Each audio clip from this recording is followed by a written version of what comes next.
లంచం అంటేనే భయపడాల్సిన పోలీసులు ఇప్పుడు అదే లంచం కేసులో పట్టుబడుతున్నారు.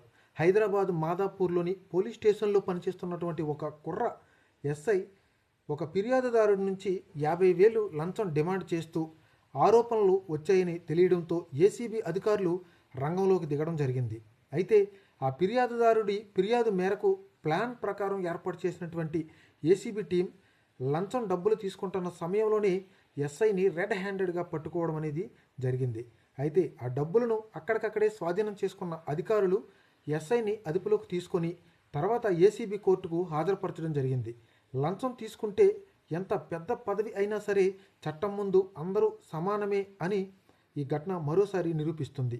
అయితే ప్రజలు పనులు చేయడానికి లంచం అడిగితే తప్పకుండా ఏసీబీకి సమాచారం ఇవ్వాలని అధికారులైతే సూచించడం జరుగుతుంది.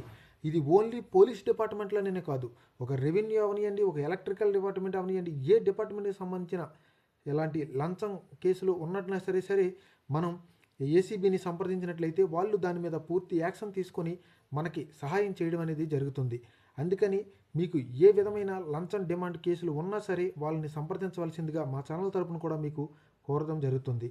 అయితే ఈ ఘటనపై మీ అభిప్రాయాన్ని కూడా మా కామెంట్ రూపంలో తెలియచేయండి. ఇలాంటి మరెన్నో అప్డేట్స్ కోసం మా ఛానల్ అయితే సబ్స్క్రైబ్ చేసుకొని లైక్ చేయండి. ఈ వీడియోని ఎంతవరకు చూస్తున్నందుకు మీ అందరికీ ధన్యవాదాలు.